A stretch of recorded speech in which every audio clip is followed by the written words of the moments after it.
Welcome back, ladies and gentlemen, to the latest edition of the Woke Bros. Of course, I'm your co-host, Big Wos, aka Wazzy Lambre, and still on the west side of Los Angeles, my man, Nando Vila. What's going on, brother? Doing all right, man. Just moved today. This is my moving date.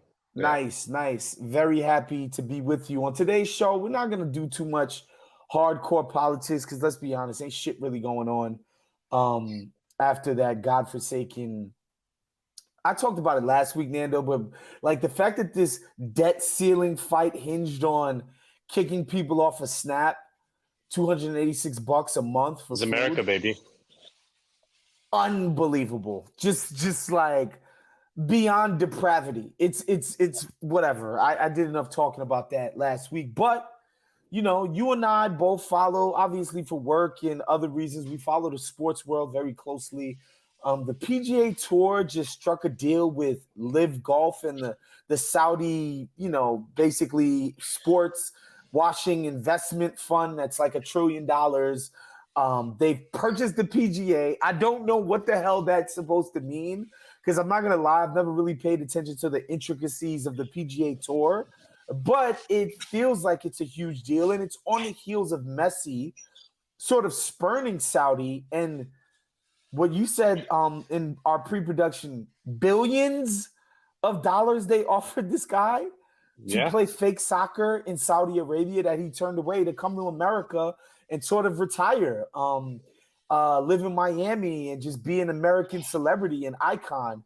Man, I think the thing about the LIV Golf thing that everybody's talking about, and with the Saudis and the PGA capitulating to them, the whole Tiger and Rory and the PGA sort of branding their opposition to LIV, not as a competitor in the marketplace, but as some moral failing by Phil Mickelson and, all these other guys who took the dirty, icky, nasty, unpatriotic Saudi money, Nando, and ruined the tour, tried to ruin the tour and one of America's great sports and pastimes. That was just wrong that they took money from these guys, murdered journalists out there, as if America's never murdered any dissidents in our country, American dissidents, but we won't go there. These guys, the women have no rights out there. You can't take Saudi money, Nando. And then, it's announced the PGA Tour is like, yeah, we just sold them the whole kit and caboodle. They made us an offer we can't refuse, and now life goes on. And I think this is I think why this is, we can get into the fake morality of all of that, but the Saudis have decided that sports are a thing they want to invest in. Newcastle, they've already started with that, and they have a bunch of other interests in sports. It just feels like they're coming, for everything. Yeah. The NBA already changed its rules where now a sovereign fund can buy an NBA team. That wasn't already always the case. The NBA is already like, bring that money, bring that sweet Saudi oil blood money. It just feels like they're coming for everything. I mean, I was thinking about this a lot the last few days, obviously because I'm a fan of Real Madrid, and Karim Benzema just left abruptly to go to Saudi Arabia. We talked about that. Reportedly offered $400 million over 2 years. Jesus. He hasn't made $400 million in his career I doubt it. La Liga. He probably hasn't earned. I mean, I was thinking he was on Madrid for 14 seasons. He was probably on he probably hasn't made that much money. I mean, if you're counting net, no. I mean, no, he probably hasn't. Generational wealth that what are you to play soccer for 2 years when he's already kind of toward the end. I mean, he's still good enough to play at the highest level. I mean, but it's not going to last that much longer, and he's not going to get another big contract. So, so yeah, that was really sad. But I've been thinking about it the last few days because the LIV Golf thing just kind of came out of nowhere, right? I mean, I was like, it wasn't even like, it's just like one day, whoop, gone, whoop, but, and I was thinking like the Saudis have chosen sport as a way to project what I would call soft power, right? Mm-hmm. But my thinking is like, this seems kind of dumb, and it is, and it's gonna backfire. Like, the Saudis should just be quiet and, like, you know what I mean? Like, just do their thing. Like, no one going to piss people off. Exactly. Like if you want to make your image better around the world, don't like infringe upon the fun shit that we're doing and make us feel icky about it. You know what I mean? Like, just shut the fuck up. Yeah. And just don't do anything that bad. Like, just like, as long as the crimes are kind of in your own country, the West isn't going to care. You know, the West cared when they murdered Khashoggi, who was an employee of the Washington Post. Yeah. But, like, when the other stuff is going on, like, you do whatever, like, more or less whatever you want. The war like, in Yemen, which, by the way, we never supported comes it. up. Yeah. Like, which never comes up. Like, I get it. They did 9/11. That's fucked up, and we get it. 9/11 was a big deal. Yeah, just a small little detail. We get it. They did 9/11. But even then, like, you know, like, like, it just goes, like, the best thing they could do is just, like, you know, they can do almost whatever they want. Like, what do they need to do this for? They could just shut the fuck up and just, you know, count their money and you know, buy houses in Marbella and do, you know, whatever.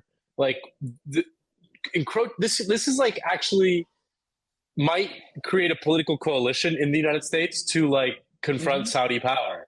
You know, like, once, like, an NBA team gets bought and, like, say, like, the Knicks like, John Dolan sells the Knicks to the fucking Saudis, you know?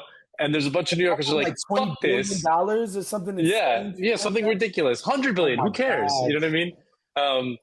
Like, it's going to become a thing. It's going to become a flashpoint. It's going to become, you know, and it's going to piss people off and it's going to annoy people. And, like, why don't you just shut the fuck up and just not piss anyone off? I mean, I get the sense that maybe it's not so much that they want to project soft power, but they want to project hard power. Like, it's a flex. It's be like, listen, I can own you if I want to. You know what I mean? Like, I think that, I mean, I put no limit to their ambition. Like, do they want to buy the Premier League? Like, oh God. Like, do they want to buy? Just when I got interested. You know? I don't know. Like, I guess theoretically they could, though. Of course they could. But to what end?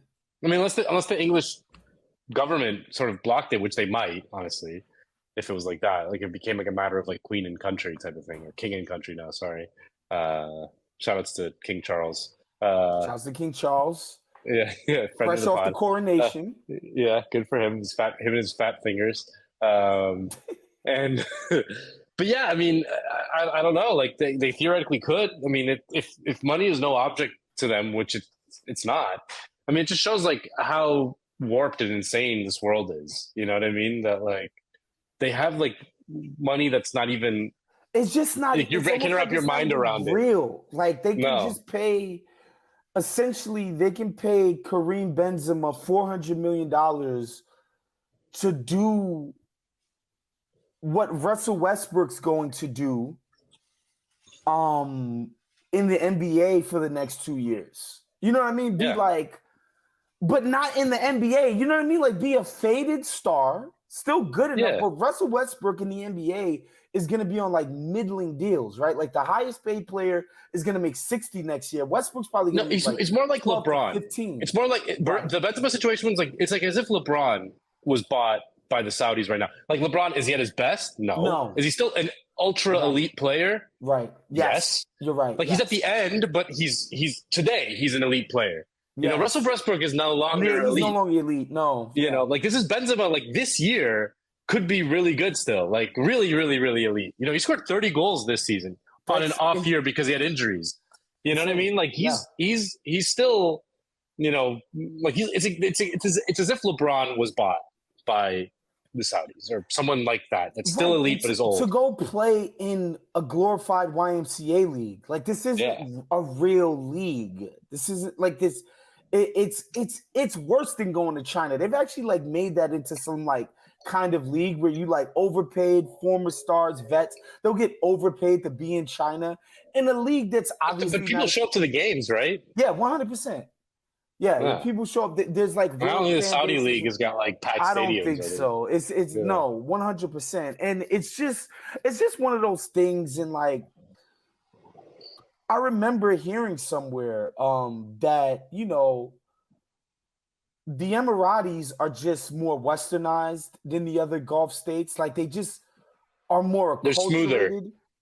to Western culture, and they just know how to do this. They're smoother. They know how to do this better. Whereas the Saudis are just like, with everything they do, it feels like some blunt instrument that is going to, they're just banging stuff and breaking stuff. And there's just not, like, people are like, nobody feels good about this. And, you know, I think about the PGA fans, like people who actually care about this shit.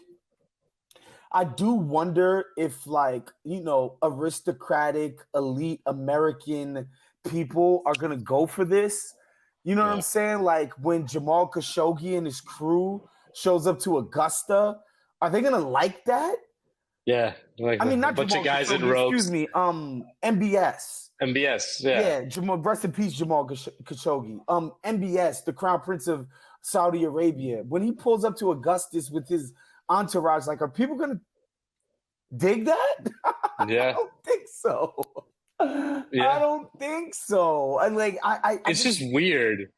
It's a very weird thing. I mean, like you said, like, you know, the moral aspects about it, you know, like, listen, it feels icky because it's just the naked kind of, you know, just the naked transactional nature of it. But like, it's also, you're right. Like, you know, are we comparing war crimes? You want to pile up bodies? I don't know. Like the United States, you know what I mean?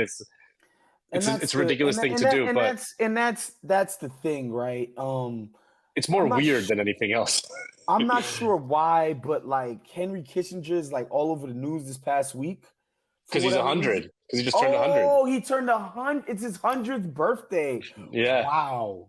Okay, now I understand why people are upset by that. Okay, yeah. Like Kissinger was like my age in 1960. You know what I mean? Like that's insane. That's insane to consider. But you know, people are talking about what happened in Cambodia and Laos, like legitimate atrocities, like war crimes, as bad as anybody. You know. Yeah. Yes, it's not as extreme in its practice as like the Nazis rounding people up and sending them into gas chambers. Sure, it's not that like extreme in how ghastly it is, but like, bruh, they carpet bombed villages where normal people were living, dude. People who don't even live in Vietnam. Like they're not even part of the damn war. Between Laos, Cambodia, and Vietnam, the United States killed about 3 million people. More or less. It's impossible to know, but like it's like around that figure, you know? So, you know, when we do this, like, you know, Saudi and this and that, it's just, it's not like, I don't want to do whataboutism, man, but like, if we really gonna care about this shit, can we just care about it for real? You know, and again, like when they bring it up, when they talking about it in the sports realm, which is what, because to be honest, I haven't read like a sort of newsy journalistic breakdown of this. It's all sports stuff. And it's like, oh, they killed a journalist. Of course, the dorky sports journalists care about that, right? It's like they killed one of us. One of us, yeah. You know, these guys don't let women drive and blah, blah, blah. And like, yeah, all of that shit is horrible. But I mean, bruh, yeah, I say all of that to say it's like, just sucks. I wish I had more deeper analysis than this.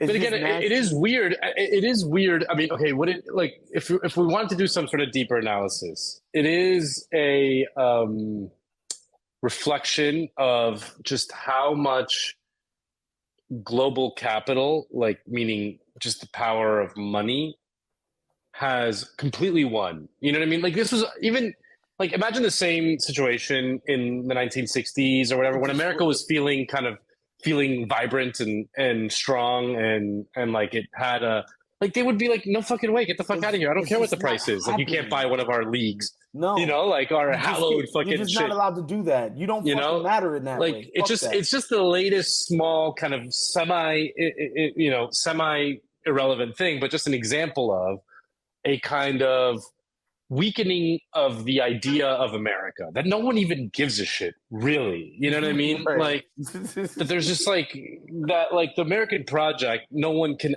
defend. Even like right wingers can't really defend it. You know what I mean? Right. They don't really. Their heart's not in it anymore. Right. You know what I mean? They talk a lot. They talk a lot about this toward the end of the Soviet Union.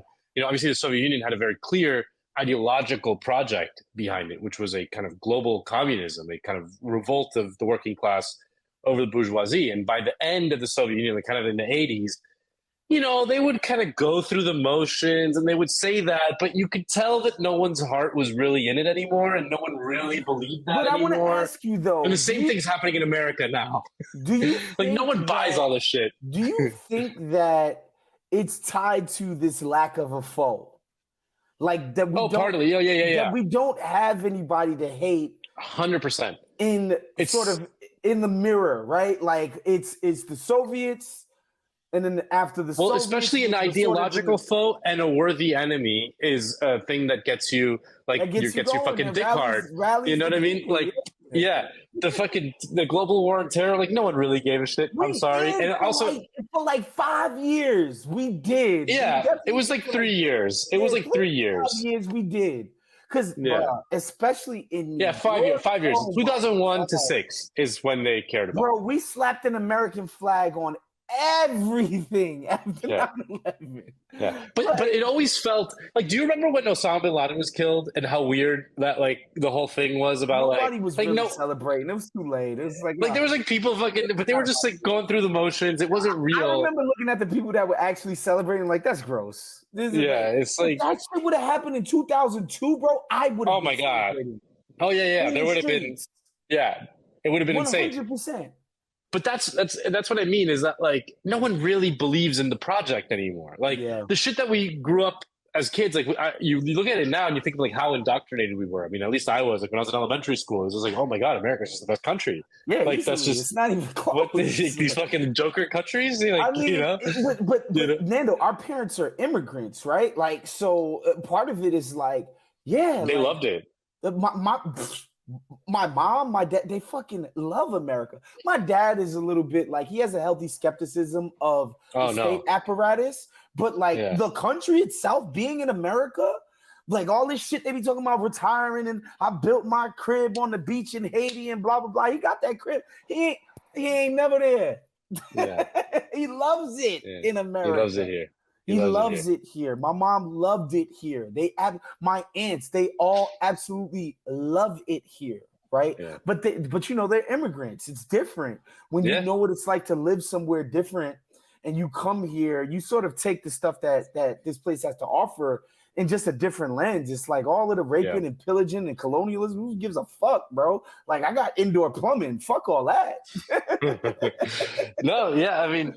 It's true, but America did offer, with all its problems, all its violence, and all its race, all that shit. It's true, but America between basically World War II and the 90s was growth fucking crazy. It offered a middle class lifestyle that was stable and all that shit. You know what I mean? That's gone. So that no one really buys it anymore. You know what I mean? That discourse can seep into people's brains and people actually believe it and defend it when the gravy train is going good. Yeah. All right, but this was just the LIV Golf thing is just the latest example that no one gives a shit about. Nobody cares. It's just over. You can just take Arnold Palmer's PGA Tour and wipe your ass with it in Saudi Arabia. That's just crazy. I want to get you out of here. Just the Messi thing, of course. He turned. Yeah. I mean, everybody thought the Saudi thing was a done deal. The idea that he was offered $1.5 billion, that's just I just can't even understand that. To play in a league that doesn't exist for real. Are you gonna watch these? But it's a Miami thing. How do you feel as a Miami? I'm an LAFC fan. You've been to an LAFC game with me. Yes. I'm an LA. I am not supporting Inter Miami. Look, I have never really watched much. I may have watched a game. Dude, we had a great time at the Western Conference. Bro, the Western Conference final. Final. I was gonna say, I may have watched a game and a half of MLS at home ever in my life.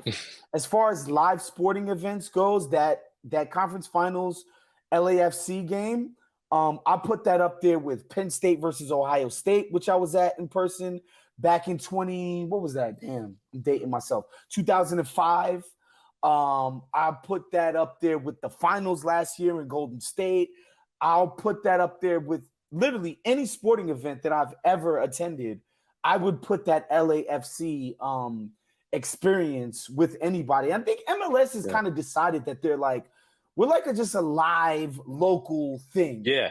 You know, we're not going to do insane ratings like some of our other sports, but like the people who are into our shit are going to have the time of their fucking lives investing in our product.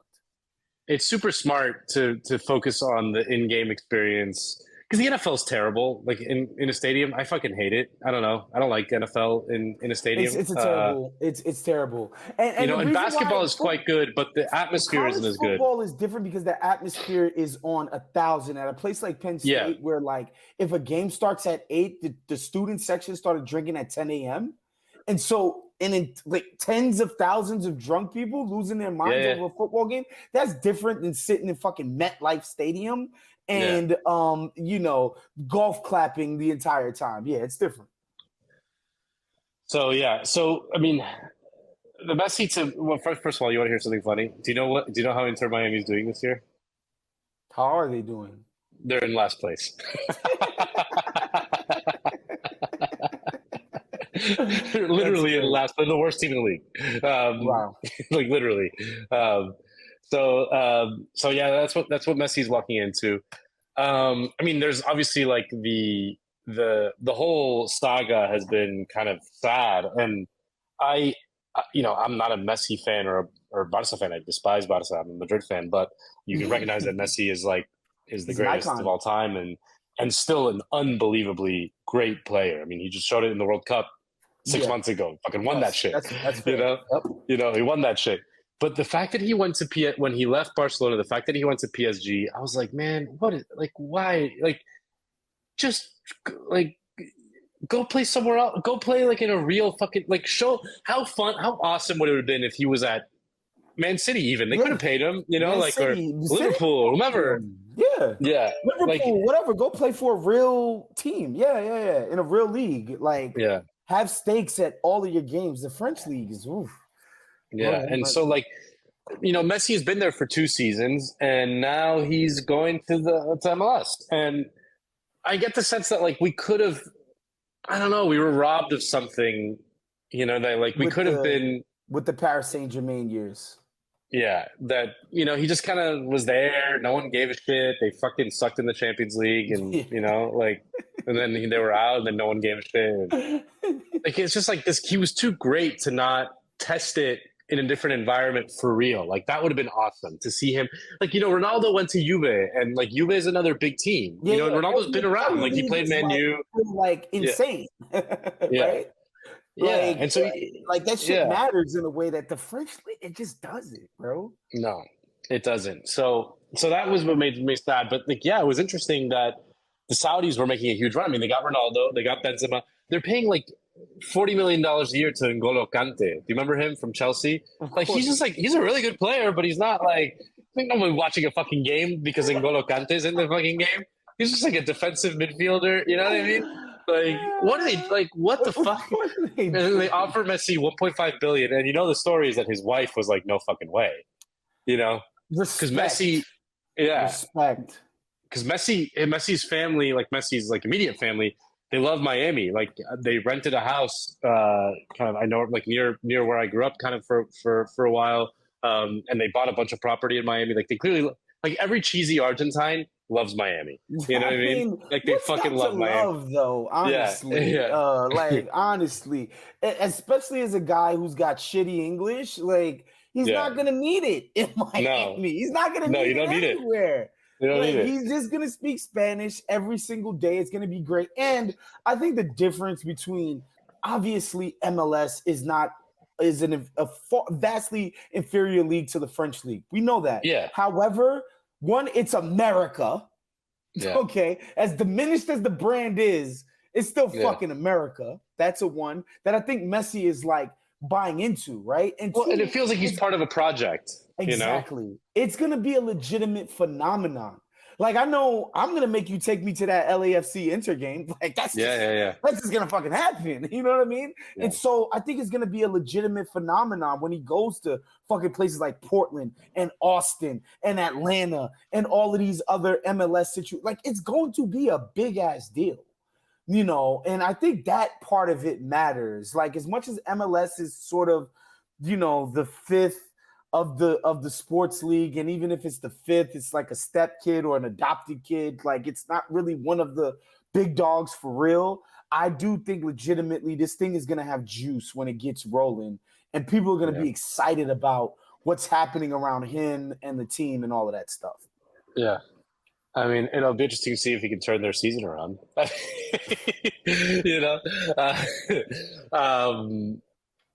Yeah, I mean, I listen. I'm impressed with MLS. Like, I was an MLS skeptic when it kind of. How could you not be? Yeah, and I think their first round, their first attempt, like, it was in their second wave of teams where they really started getting it right. And man, those stadiums are packed. They're packed and they're fun. The product is good. And it's still, the level is still just not quite where it needs to be. And I don't know, like, what they could do to make it better. I mean, your league is fundamentally as good as your native players. You know what I mean? As many imports as you bring to the English league or the Spanish league or whatever, like, fundamentally those leagues are great because English players are great and Spanish players are great. Like, the base is what's needed. Yeah. You know what I mean? But yeah, I mean, I'm curious to see how it goes. But I'll be rooting for LAFC. All right, man. That's our show for today. We will see you guys next week. Make sure you become a Patreon, patreon.com/countthedings. Support the great content we make it for you guys. We'll see you guys later. Peace.